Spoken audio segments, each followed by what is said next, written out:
Sometime around. Sometime now. Whoa. Whoa. Hi there, Tackler. Welcome to Disney Deep Dive, where we dive into the history, the story, and the details of the Disney parks. I'm Leah, and I'm not alone tonight. Yay, I'm with... Me! Stefan. He's back. A couple of you asked, which was so super sweet of you, so thank you for watching. If you are watching live, be sure to comment, talk to us, and we'll talk to you in the live chat. And if you're watching the replay, then talk to us there too, and we will talk to us there too, and we will respond. All right, tonight, what are we doing? Tonight we are taking a deep dive into the Indiana Jones adventure. Yes. Which I've never been on. Yeah. Spoiler alert. Yeah, usually if you guys are new, every week we do Disney Deep Dive. We look at a ride or attraction or something, a special event in the Disney parks. And the first thing we do is we share our experience with that ride. And I've never been on this, but this was a very fun one to dig into because I do love Indiana Jones. Yes, and Stefan was missing last week. I did trivia if you were here last week. Hello. I hope it was good. I didn't watch it. Yeah, I know. I'm so bummed out. I'm like, I had some great trivia on there and came up with all sorts of great new plans for the next time we do a Mickey Pasta. He missed out, but if you want to watch it, you can watch the replay. But I think you missed it because you were really into researching this week. You were excited. Pretty pumped. But yeah, comment if you're in the live chat. Let us know you're here. Let us know where you're watching from. And let us know if you have ever been on Indiana Jones Adventure. I have not either. I have never been to Disneyland, and it is not at Walt Disney World. Nope. I did see the Indiana Jones Stunt Spectacular when I went there as a kid. Me too. Which I remember was awesome. Yes, and my parents loved it. Like that was one that's like I think it pleased the whole fam. So yeah, I wish that was still there. I guess our kids have never seen Indiana Jones. No. Though they can now because we got Disney Plus, yo! Yes, let us know if you have Disney Plus. We just got it. We're a little excited about it. It's so and awesome. I'm so excited for this weekend because we'll actually be able to dive in. I watched Thor today for no reason. Just because it was on there. The first one. What a life he leads. Haha, yeah. He was working while I watched, so I guess it's all right. But, all right, here we go. Let's talk about get into it. Let's dive into it. So, the beginning. Oh, boy. The 70s and early 80s were a dark time for Disney. We've mentioned this before. Bad times. They were struggling. The animation studio was not doing well. And this was pre-Disney Renaissance. I feel like a lot of people know that term. Yes. Yeah. This was before the Disney Renaissance. They were struggling through this time period. They were trying to develop a hit. They were always falling short. Nothing seemed to match the spectacular work they pumped out when Walt was around, and it was just a bad time. I knew it was a bad time. I didn't realize this, though, that the parks were generating 70% of Disney's total income at that time. Which, if you think about, the movies, the merch, like that, that's crazy. Yeah, they were just not doing very well. Yeah. Which, I guess like the 70s and early 80s were like a rough time for a lot of people, a lot of businesses. But it was really hitting them hard. So in 1984, when Michael Eisner was brought on to help turn the company around, that's around the time, we've mentioned this many times before in other episodes, when he went for a push for a wider range of rides and attractions. He was going for different demographics, older demographics. That teen kind of age. And trying to appeal to more people, getting more of like the thrills and chills and stuff in, just trying to bring in more people. And it was also around this time too that some of the other theme parks were becoming a thing, because for a long time Disney was the only like higher end theme park. Yes. Besides your own Carnival kind of thing, so they had to compete with that also. Now, as we mentioned on our Star Tours episode, Eisner was big on the idea of bringing in existing IP into the park. Not only because, of name recognition, because people knew it, but building rides around concepts that people already were familiar with was like guaranteed to bring enjoyment. So it was a no-brainer. We said this at the other episode too. Like, it was just, of course, that's what you do. Bring in things that people already know and enjoy, and they're going to want to see it. So he was really into that. So after the success of Captain EO or EO, I don't know. It's EO, but people say Captain EO, but I say EO. E-I-E-I-O?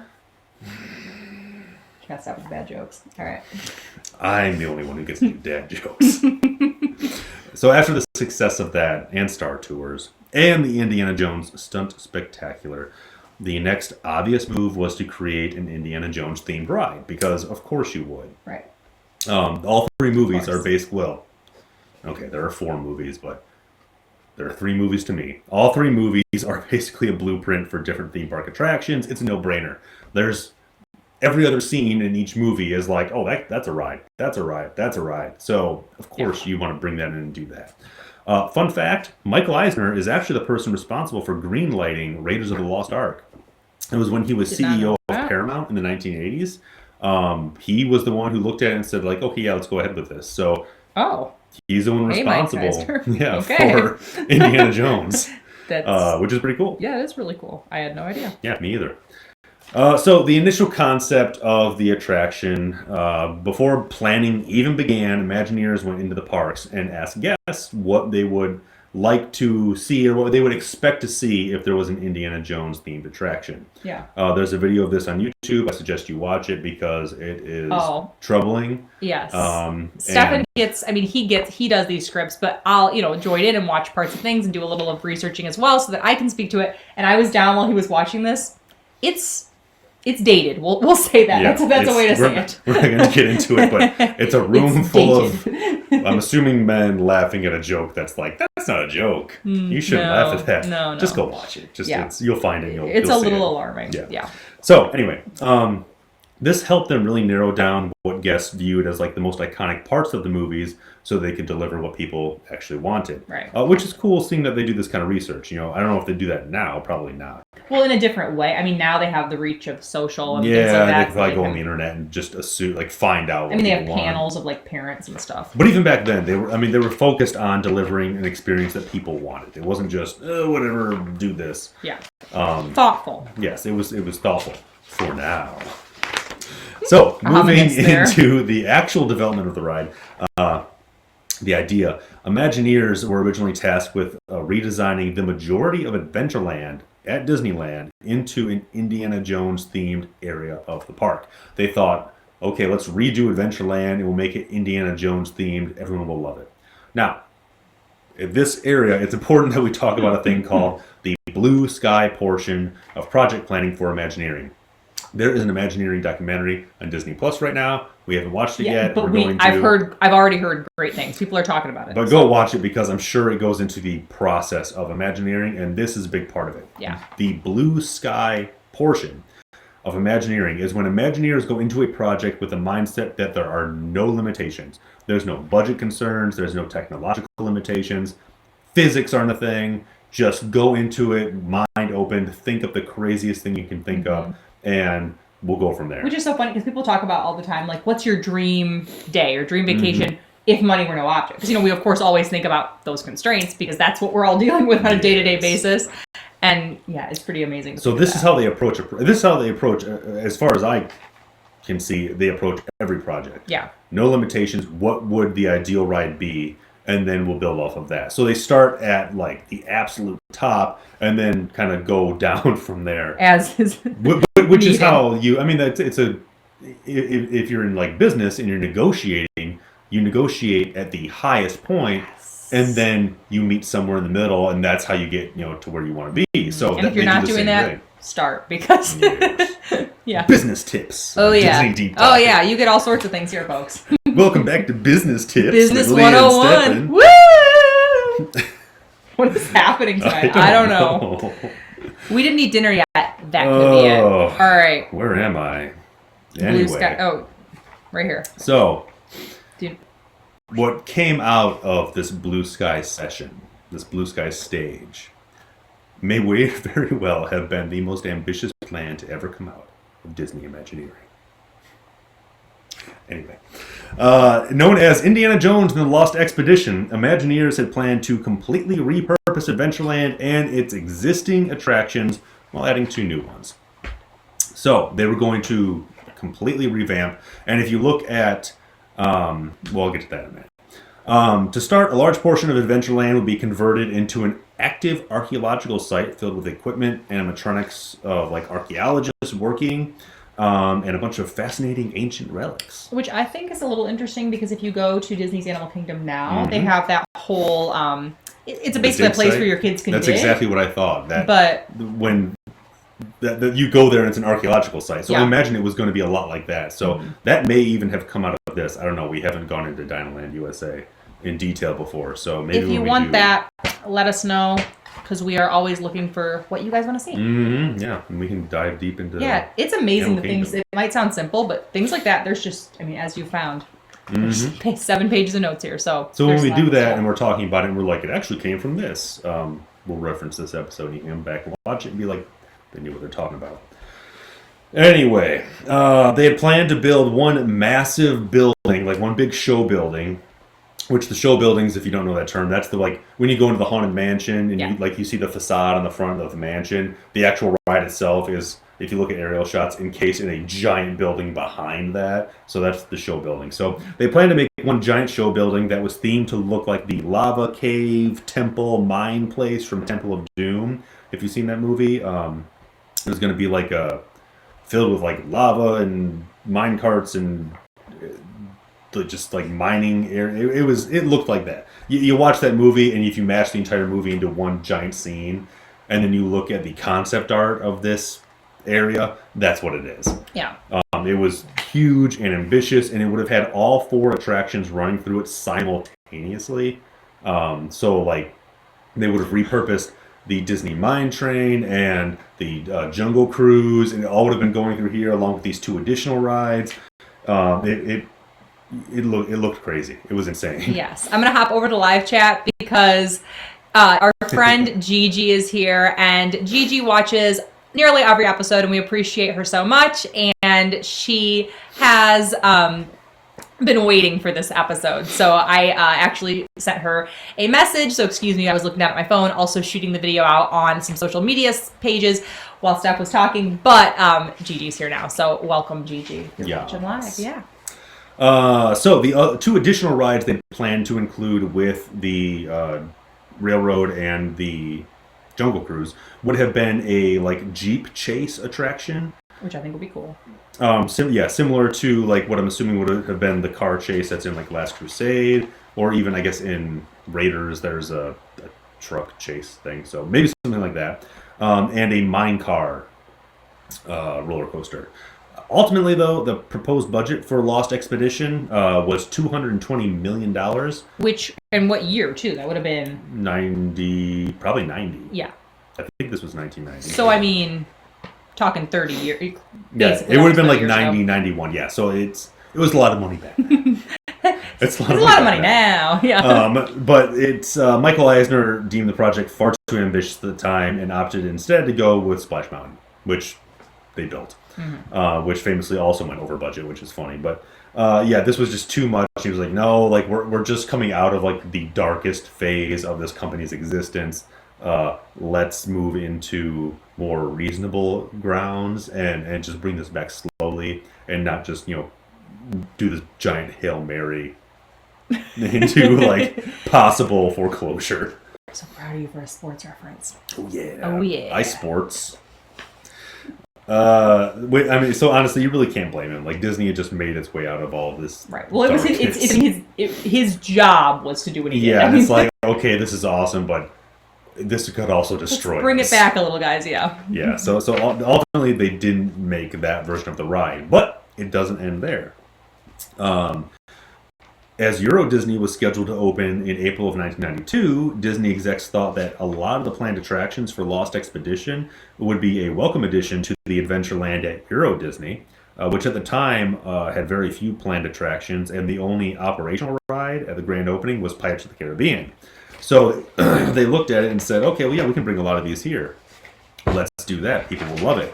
Now, we've talked about this many, many times, but Euro Disney was a giant disaster. Mm-hmm. I didn't realize how big of a disaster. We're talking billions of dollars lost and like thousands of employees just quitting because they were like, this is ridiculous. And wasn't it a thing, too, that they kind of, and not to get on a big tangent, but just a little bit, wasn't it kind of that they almost just like didn't really even talk about it for years until they kind of, now they've revamped and obviously, Disneyland Paris is quite popular now and really nice, but At the time, what they thought it was going to be and what it became was just, I mean, they're lucky to have made it out without like a hostile takeover having happened, because it was just a giant disaster. yeah.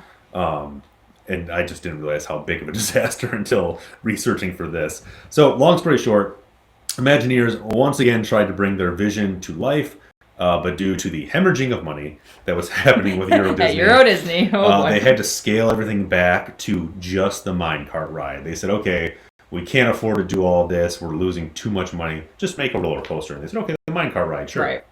So the ride Imagineers designed appears on paper to be every bit of what you expect from a Disney park. It was highly themed. The queue was filled with animatronics and had like lots of little details. It had a fully fleshed out story, and it was truly a fun and exciting, immersive ride experience. Unfortunately, this is a far cry from what was eventually built. So, due to the quickly dissipating time frame, and again, the constant loss of money due to zero attendance at the park, like no one was going, and they were losing so much money every single day. Now, like if you spend a lot of time, especially like on Instagram and stuff, that's how I see most of my Disneyland Paris stuff. It's so popular. Like people love it, but yeah, people got over it, and they eventually decided to just. I think at the time it was like, oh, we're not going to have this capitalist American thing. I mean, it's France, so it's like, it's the same thing basically. But they didn't want this thing there that was like so encapsulating what America was at the time. Think about what we talked about the parks here too. I mean, they weren't busy. Like now, when you think about the parks, it's like, well, they're always busy. They're slammed all it's the just, time. are they super busy? Crazy? I mean, like, are they at capacity? Basically, it was a different time, and people weren't too keen on that being there. So yeah. They were losing a lot of money. Yeah. So Disney executives opted to forgo the Imagineers version of the ride and instead put up a prefabricated off-the-shelf roller coaster known as the TL-59. Now, if not familiar with theme park business, there are companies out there who have prefabricated roller coasters and designs and things that they will sell to you that you can build super fast and just pop up in no time. That's what they bought. A prefab home. Yeah, they bought a prefab home roller coaster and just built it as fast as possible. The entire queue, all the showpieces for the ride completely scrapped, and the prefab roller coaster was given a cheap, sloppy overlay of fake rocks and bland decor. Fake rocks. Okay. They wanted to. They came in and said, "Okay, well, at least let us build like the rock structures and everything around it." And they said, "No, too much money. It'll take too much time. Fake rocks." And they put up the fake rocks, and that's what they got. So this was a very dark time for Imagineering. It was not what you would expect from a Disney ride, and I'm sure it's something that left the Imagineers incredibly frustrated and defeated feeling, because I know that would just destroy me. Well, and usually if you're not familiar, it might not seem like that big of a deal, like, oh, fake rock, what's the big deal? But if you've watched some of our other episodes, or if you know a lot about the different Disney rides, they usually spend a lot of time, like whether they're getting like antiques to put in the queue, or they're like making these like decoupage, and like they're building it, they're creating it. So to just slap something up is not the norm at all. So that was, I mean, it wasn't a total failure. Even like there was a huge line for the ride like all the time, because like kids loved it, and it was just a roller coaster, so whatever. But as far as what we would expect from a Disney park, it just wasn't there.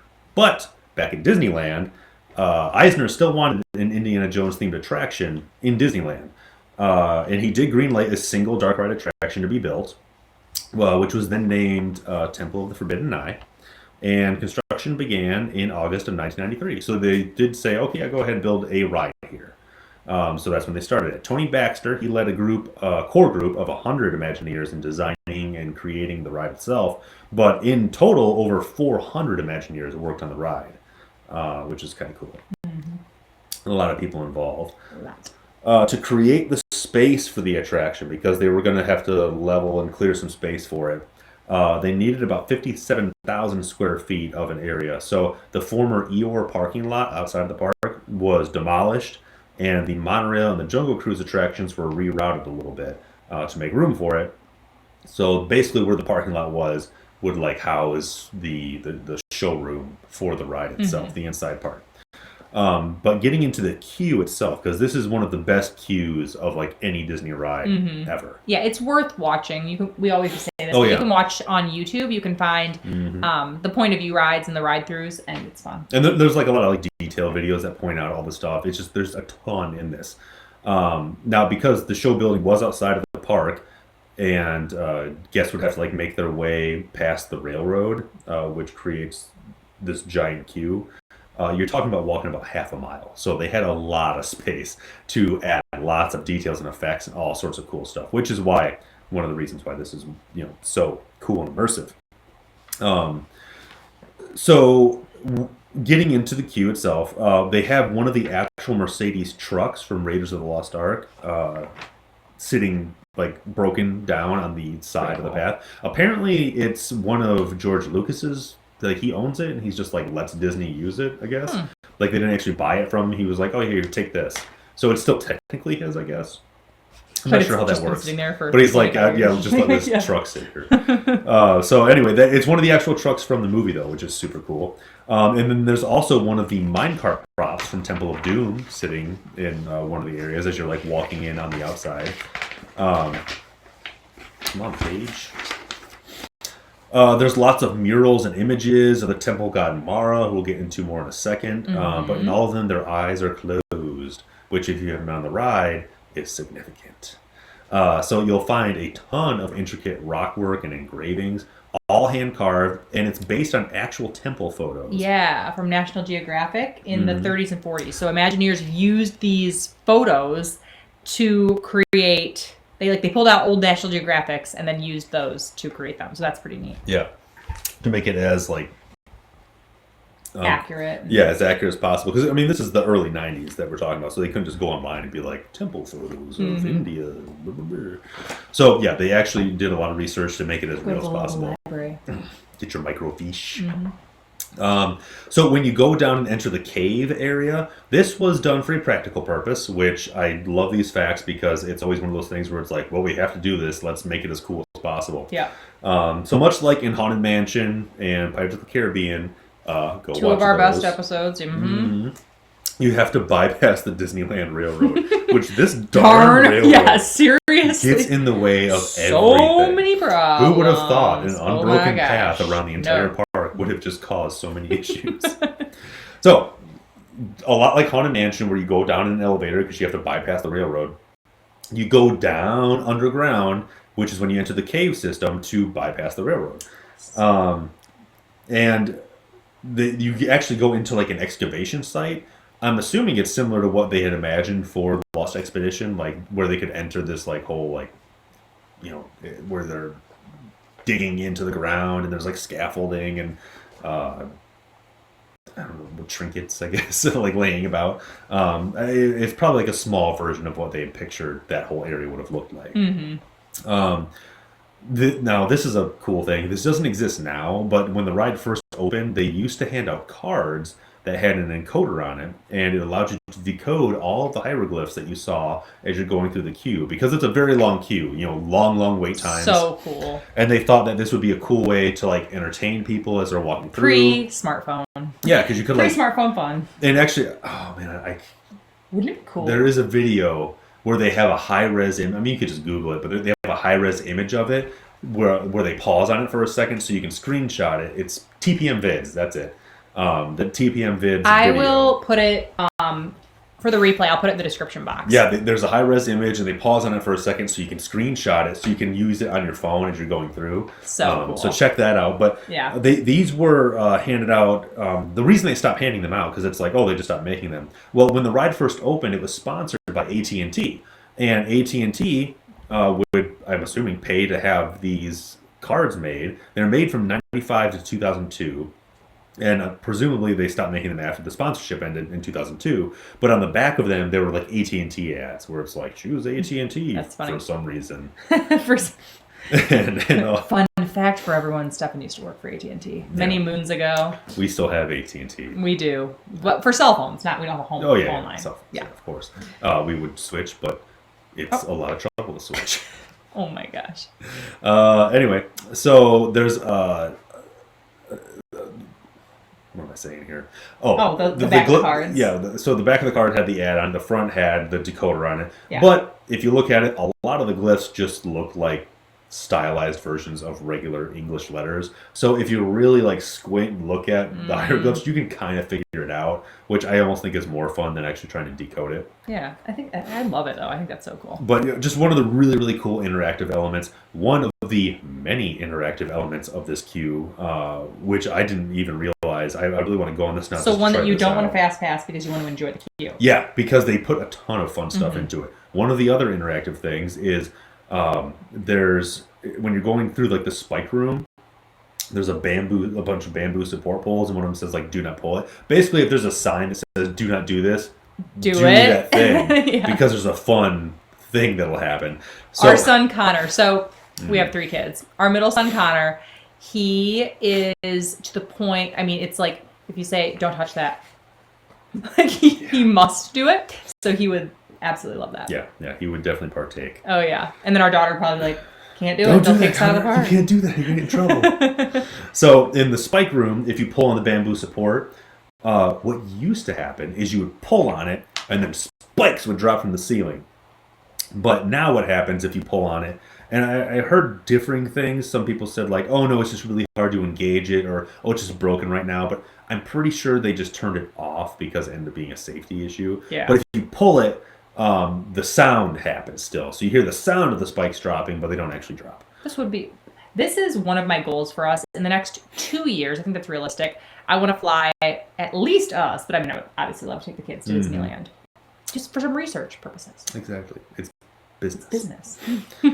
Further in, there's a rope hanging on like the side of like a well. Like it's like a little like pull rope thing, and there's a sign that reads, "Caution, do not pull rope, handling fragile artifacts." So when you pull it, you hear a British guy saying like, "Oh, I'm handling fragile objects down here," or something like that. I don't remember what he says. I watched the video of someone doing it, but then you hear them all like crash and fall, and it's funny. So that's a fun little thing. I love stuff like that. So that's so cool. And then you'll also find there are 12 like letters and telegrams, and there's like 3 videos throughout the queue that give you like the gist of the story going into the ride. Yeah. So, getting into the story. Basically, the Temple of the Forbidden Eye is filled with unknown treasures, and the temple deity Mara will offer one of 3 gifts to all who travel into the depths of the temple. Yes. These gifts are earthly riches, eternal youth, or visions of the future. One of all. The only condition is that you may never gaze into the eyes of Mara. Hence, all the eyes are closed on all of the pictures and stuff and the murals, because you cannot gaze into Mara's eyes. Unfortunately, funding has run out for the dig, so they've started conducting guided tours within the temple to raise money for the dig, and several groups of tourists have not returned, so Indiana Jones goes into the temple to find them and bring them back. Unfortunately, he has been missing for a week. And then you have a job to do, people. You've got to go in and find him, though, it's of your course, duty. He ultimately saves you. Now, all of this is super cool, and it's an awesome premise for a story and for the ride and everything, but it begs the question, why not just make the minecart coaster ride again, but create it like the ride that they wanted? Because that, to me, is the most obvious ride to create. Like, yeah. It is... In the movie, it's a roller coaster. They didn't get to create the roller coaster, so why not finally do the one they wanted? My theory, because I could not confirm this in any way, shape, or form, is that they just, after everything that happened at Euro Disney, all the shenanigans and all the work they put in, and then... And frustration. Yeah, and seeing what ended up happening. Yeah. I think they were probably just burnt out at that point on the idea of it. Which understandably so. Yeah, they'd already put all this work in, done all these designs. Like, there's tons of concept art that you can look up right now of the original ride that they had planned. And they put a ton of work into it. So I'm sure at this point they were like, let's not do that again. Mm-hmm. Like, we just want to come up with something new. We want to do something different. We want to do something fun and exciting. So that is exactly what they did. For this ride, they filed a patent patent. You need to take over anytime. Oh my goodness. They filed a patent for a brand new ride system. They created an entirely new ride system for this ride called the EMV, or Enhanced Motor Vehicle. It is a modified motion simulator. So this is the thing that you're riding in the ride, the car. It is a modified motion simulator base that's mounted on a wheeled chassis. Now, basically, like if you saw our Star Tours episode, and I'm wondering if this has something to do with that. Like they were working with George Lucas again, and they were like, "Hey, remember those things we used for Star Tours?" Because it's with those, it's the vehicle on these hydraulic pumps that move it in any direction that they want, and it's all programmable. So this is basically that. You're sitting on top of that. You know, it's smaller and it's not enclosed, and then that's attached to the vehicle chassis. So as the vehicle's moving along a flat surface, the car is moving on top, like making it seem like it's super bumpy and going way faster than it actually does. Oh yeah, read the top speed part. Is that? Yeah, because there's 16 of these cars in total, of these EMVs. Each one is programmed to move differently. So each one has a different experience, which is cool. I love that. So, I mean, with 16 of them, you're probably never going to have the same ride twice. So we have to go on it 16 times and make sure we're never on the same car. That's what you're saying. Basically, yeah, and even then you'll probably still do doubles. Right. But they travel at a top speed of 14 miles per hour. But you feel way faster. Yeah, because of the way it's moving. And because of the capacity of the cars, because they can carry 12 passengers, there's an estimated like guests per hour of like 2,400 people. So that, I mean, it's pretty high. Mm-hmm. I forget what we said for the People Mover, what that was, but this is up there with that. Yes, and the People Mover is entirely to move people, so we would expect that it would be higher. But yeah, it is very interesting when you start looking at how quick, of course that's going to be part of it, right, at a theme park like this. How many people can we get through in an hour and still have an awesome experience? Yeah, these high capacity rides are what they're looking for.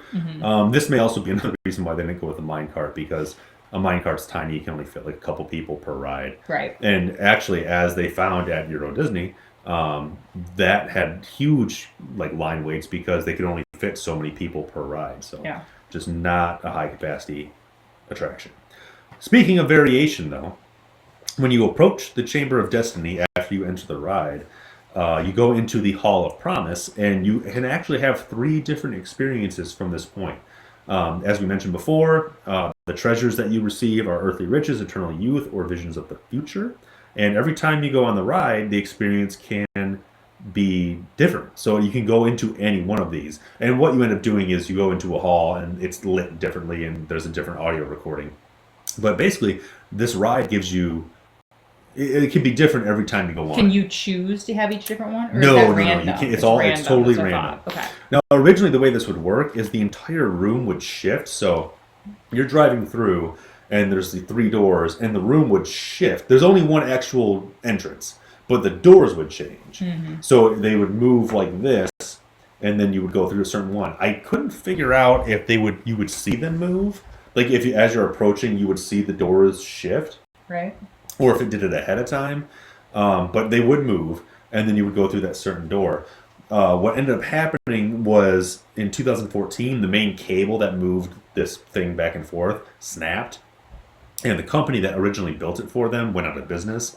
So it just would have been too expensive to try to source the parts and figure out, like, okay, how do we make this move again? When then you have to maintain this thing. So what they ended up doing was, as of 2015, the room is stationary now.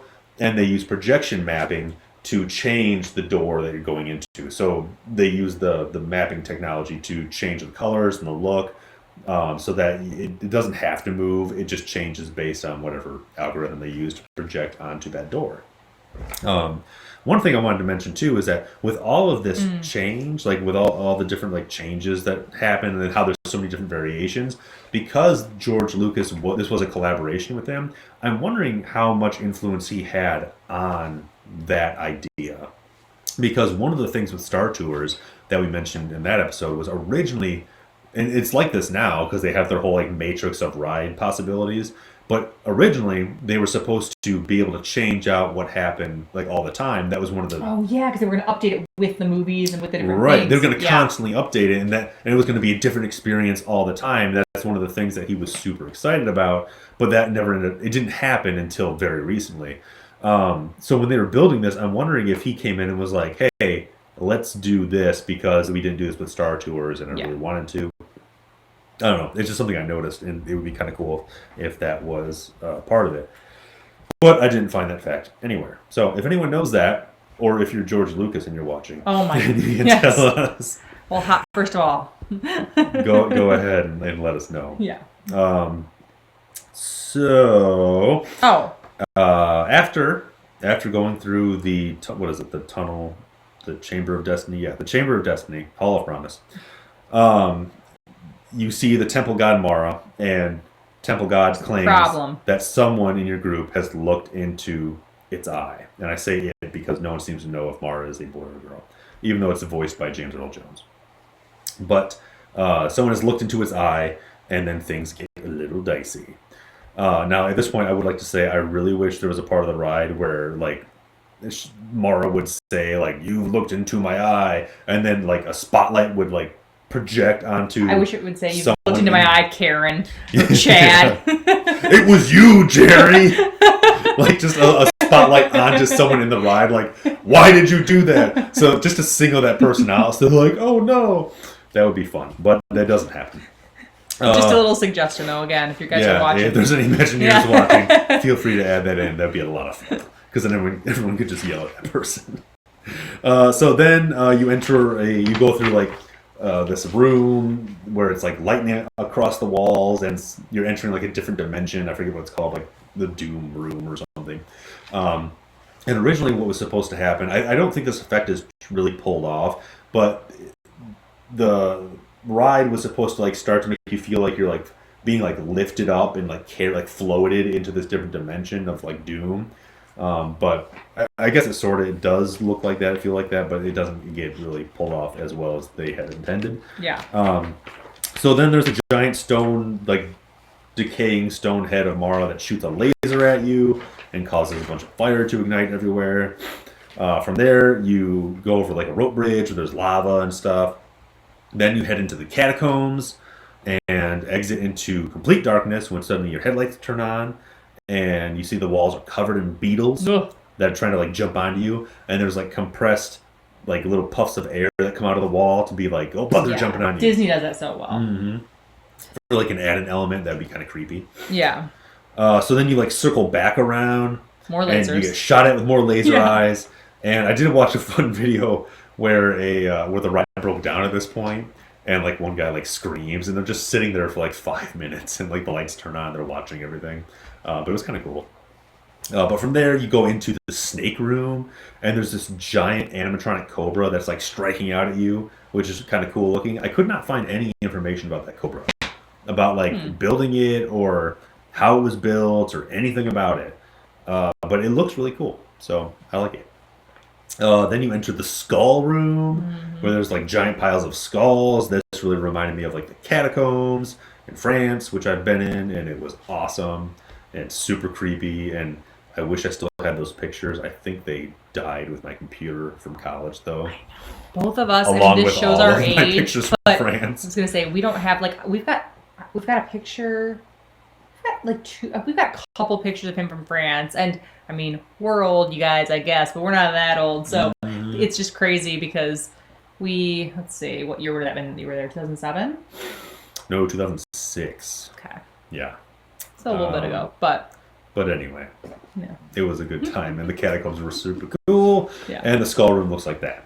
So then you go into more darkness, and then you go into the spear skeleton hallway, where again you're hit with puffs of air to simulate, like, darts flying past you, like, out of the walls, and then you make your way into the finale. So for the finale, you get to see the classic huge boulder rolling at you. Super cool, of course you would expect that. Mm-hmm. But then you begin backing away from it. Like, Indiana Jones is hanging down from the ceiling. I forgot to mention, you see Indiana Jones a bunch of in this. times. Yeah, it's an animatronic. So. But he's hanging from the ceiling, and you turn the headlights on, you see the boulder coming at you, you're like, ah, and you start backing up from it. But in this part, you don't actually back up because these cars don't actually have reverse. What happens is that the boulder is like rolling like on a spindle, basically. It's spinning, and you're in like a tunnel, like a cavern, and the entire room is moving like away from you to simulate you moving backwards, and the car's like bouncing and moving, so you feel like you're moving, right? But you're not. You're staying still. It's pretty cool. The whole room is moving. So then what happens is the floor like gives way. Oh, and I should mention that that was Tony Baxter's idea. He got the idea while going through an automatic car wash. And we mentioned Tony Baxter a lot around here. Yeah, when I first heard that, I was like, oh yeah, of course, it makes sense. But then thinking about it, I'm like, wait, how did that give him the idea for the whole room to move? Like any car wash I've ever been in, you're on a track and the car is moving you're in through neutral it, in the car. and stuff's moving. I guess maybe because the rollers are moving past you. And maybe that gave him the idea. Like it made sense the first Tony time I heard Baxter it. doesn't know how a But car wash yeah, works. but then I thought about it. I'm like, wait, that's not how a car wash works. The building doesn't move around you. So I don't know. It gave him the idea, though. I guess it doesn't have to work exactly like that. It just inspired him to come made up him with think that. of it for some reason. So then the floor gives way, and your car goes down and escapes the boulder. You see the crushed boulder where it's fallen, and Indy is in front of it, and he says one of 7 different phrases. It originally was 3, but now it's 7. Which is kind of crazy. So first we have that you can go, there's 3 different doors. Well, 3 different doors, but before that there's also 16 different ride variations. 16 different rides, random. Mm-hmm. 3 different doors, random. And then the 7 phrases, random. So I don't math super well, but if you do all the different things, I'm sure there's so many variations that you could have. Yeah, there's like hundreds. You'd have to go, So around, it's different every single time. So if Pretty George amazing. Lucas was involved in that, he got what he wanted. So. Yeah. But that is cool that it gives you a different ride every single time. Mm-hmm. Smart too, because it keeps people coming back. Absolutely. So Imagineers finally had an Indiana Jones themed attraction they could be proud of, and the ride officially opened on March 4th, 1995, and it was the first new attraction to be added to Adventureland since the Enchanted Tiki Room in 1963. Check out our Enchanted Tiki Room episode because there's lots of info there. Yeah. I do want to mention that there is a video online that during my research I watched in its entirety for some reason that is just called like Disney's Indiana Jones Adventure Creating the Ride or something. It was produced by Disney in the 90s, and it's got this intro by Michael Eisner where he comes out and says some stuff. And then I can't remember their names now, but the one actor from Raiders of the Lost Ark, the guy with the beard and like the fez, he wears the fez, and then the lead lady in Raiders of the Lost Ark, they're both in it. And it's like this, the title is like Making of the Ride, but it's just these two going through like a fictional story talking about it. Is the like most fever dream 90s thing I've ever seen, where it's just this crazy montage of them running through pretending like they're investigating the story of the ride, but they're on the ride, and then it cuts to what's real, like what is happening. Yeah, and then it cuts to Imagineers talking about the ride, and then it cuts to a bunch of shots of celebrities. It is the most 90s thing because you see like every 90s like you see Arnold Schwarzenegger and you see what is his name? I can't remember now. Fran Drescher is there. But are they actually? So they're acting, pretending. No, they're not. These two are. These two are acting. But then there's a bunch of shots of actual celebrities riding the ride. Like, because they were invited to ride it. And then they're, like, talking about how it's amazing. And so, it's crazy. Oh, it's radical. And it's just the most 90s thing ever. And I watched the entire thing. And by the end, I said, like, 19 times, like, what is this? What am I watching? So go watch that. 19 times in 8 minutes now. It's like a half-hour segment. Yeah, it's like 23 minutes, and then I'm assuming they had commercials in there. Right. So go watch it because it's an experience. You need to see it. But the ride opened. It was an instant success, and it is definitely one of the classic rides at Disneyland. Yes. I haven't been on it, but I want to be on it, and it looks awesome. So now we are entering the fun fact lightning round. Dang it! I had to pull up my I know. Hold on. All right, hold on. We are entering the fun fact lightning round. Ooh. I always forget to take it out vibrate. Oh. Okay, All right. so first fun fact in the queue. There's a lot of stuff in the queue. We only mentioned some of it. There's a ton more. One of the things in the queue is they have the old sign from the Eeyore parking lot, like the square metal sign that had Eeyore on it, hidden up in like some of the scaffolding. Because they had to demolish that. Right, because part of the ride is the Eeyore parking lot. So they hid that up in there, That's cool. which is super cool. Yeah.